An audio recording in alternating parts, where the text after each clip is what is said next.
My name rose through the stadium's loudspeakers and instantly I was taken by surprise. The light from the spotlights was so intense that all I could see was the crowd as one single trembling figure. The first row, the 4 seats with my last name on a tape attached to them. The 4 seats that were meant to accommodate the only people who ever claimed they loved me. They remained vacant. All 4 of them. No sign of a wave. No sign of a whisper.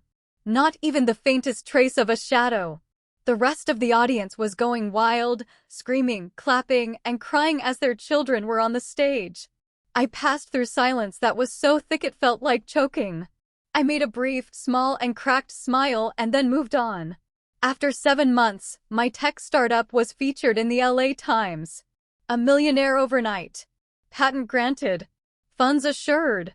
That was the moment when the very first message finally reached me. Family dinner. 7 p.m. Talk of great importance. I was there. Only not the way they expected me. I go by the name of Mira Collins, and for the most part of my existence, I was trained to minimize myself so that my family could be more comfortable. Not that they pressured me, but that they created a universe where my whole being was only present when it suited them. My big brother, Caleb, was the wonder kid. He was the captain of everything and the golden child of the whole lineage. He never really got anything, he was just given the attention like a family heirloom. My little sister, Hannah, was the fragile one. She was the girl whom, even to some extent, the family shielded from the unclear situation her own 2 hands had brought about. As for me, I was the glue, the fixer, the kid who cleaned up the spills she never caused, the one who solved problems she never started, the one who never received acknowledgement, never got the privilege of space, never was visible. This situation developed from the very beginning. One of my memories is of a school spelling bee I participated in when I was just 9 years old. I prepared for the bee for weeks, with small index cards mounted on each wall of my bedroom. The night prior to the event, Hannah said she was scared to sleep alone and claimed it as her excuse for coming over to my parents' room. My parents then gently urged me to allow her a space on my bed, just for tonight. And there I was, sleeping on the couch. Sleeping in and ending up missing the whole competition. Caleb happened to win a robotics contest the same morning. My parents spoiled him with a dinner out. Nobody even thought to inquire about my absence at the spelling bee.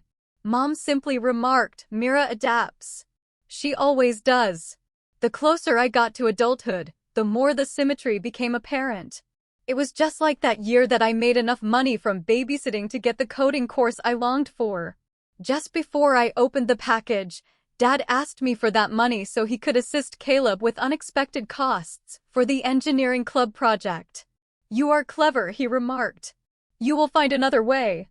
He wouldn't even let me give an explanation. Birthdays? No way.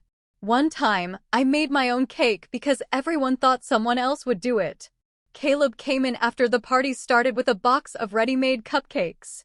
Mom took his cheek and said, "You are very kind as always." I was there with my hands covered in frosting and a smile that was not genuine. But what memory would you say went the deepest? That night in my one-room apartment during my last semester at college. The laptop was getting hot on my lap. The student loan notifications were piling up in my inbox. I called my dad, not for financial support, but just to listen to someone's voice that was familiar. He answered, but didn't ease up on his tone. "Mira, programming is a gamble. You need a safer path. Something stable, something realistic." Then he put the phone down. That night I was looking at my half-destroyed laptop, trying to keep myself together in the dark. I made a promise to the silent walls that if no one else had faith in me, I would learn to have faith in myself twice as much. And I did. By the time I graduated, I had developed an app prototype that attracted early investor interest. Small meetings, little steps, quiet progress. I didn't boast. I didn't inform my parents at all. Keeping quiet was easier than being disregarded once more. Then the day of graduation came. I was on that stage, looking at 4 unoccupied seats with my last name on them. They remembered. They simply did not come. It was then that I learned precisely how high up I was in the hierarchy of my own family. Somewhere after convenience, before obligation, but never close to love. The day of that ceremony was followed by 7 months. 7 months of no interruption during which I built my startup on a desk that was shoved beside a window that leaked when it rained. I coded until my wrists got tired. Ate cold noodles because I could not afford to turn on the microwave some nights. Pitched to investors who did not remember my name until the product demo started. Then one day, while I was sitting in my old Corolla parked outside the co-working space, my phone vibrated. An article. A friend of a friend forwarded it to me. Local founder gets $4.8 million in funding for revolutionary safety tech. My name huge, in bold, impossible to miss. I didn't experience the feeling of pride. I didn't experience the feeling of excitement. I just felt that I was still in the moment. I felt it was clear. I felt as if the world stopped to breath with me. My phone vibrated again. This time the name on the screen was not a coworker. It was my mom. Family dinner. 7 p.m. important. No bringing of congratulations. No, we're proud of you. Just a polite summons wrapped in politeness. An additional message came after. Don't be late. I grasped the phone, allowing the dust of 7 months of silence to settle on my shoulders. This was not love.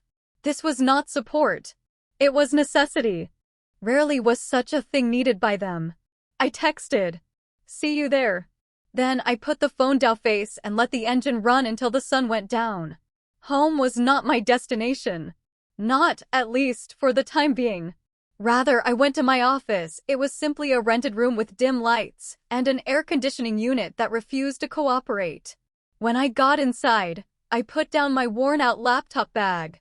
It had a long zipper, but everything that was important was safely inside. Legal contracts of investors. Sketches of the prototype. The acquisition agreement regarding the tech patent I had just secured today, and with this very patent the half of the firms in the city were fighting for. I took the file out very slowly.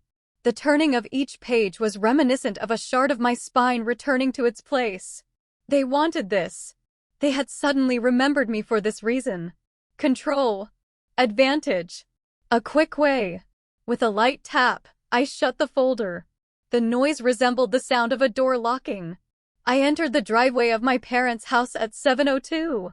The house was glowing with warmth that was both familiar and false. I glimpsed the shadows through the front window, Caleb pacing, Hannah fixing her hair, Dad standing like a judge expecting to pronounce the verdict. I walked in. No embraces. No kindness. Only nods and strained grins. Your coming is pleasing to us, Dad stated. His voice was formal. Let us have a business discussion. They were not going to lose time. Caleb moved closer and said, we are presented with a chance. One huge technical collaboration at the cost of a fortune. However, we want the access to your patent. Hannah said next while playing with her bracelet as if it were a toy. It's our family project, Mira. You will, of course, be part of it. Daddy put his hands together and said, you have something precious. Our guidance will help you to taste and know the real business. Every single word cut the air around the table like a knife. Not a single apology. Not a single acknowledgement. Only expectation. I put my folder on the table and they went silent right away. I have something very important, I told them. Dad gave a nod as if I was finally playing by the rules. Nice. Let's. I removed the folder's cover. Caleb's jaw became rigid. Hannah's back got straighter. Dad's hands turned to stone. What was inside was the signed patent transfer. Not to my family. Not to their partners. But to a company I selected specifically because it would cut off every project they were scheming. Caleb gave a trembling finger to the page. You really let it go? Not really, I replied. I safeguarded it. Dad lost his voice. Mira, you are not getting the magnitude. I stared him down. This time I'm with you on all points. Hannah gulped hard. We could have been your helping hand. You could have been there, I told her. The quiet filled up every part of the room. I shut the folder with poise. You guys wanted to have an important talk, I said. This is mine. Then I got up. Straightened my suit carefully. and kept my breathing under control. The patent is secured. The transaction is sealed. My startup is my own. My future is my own.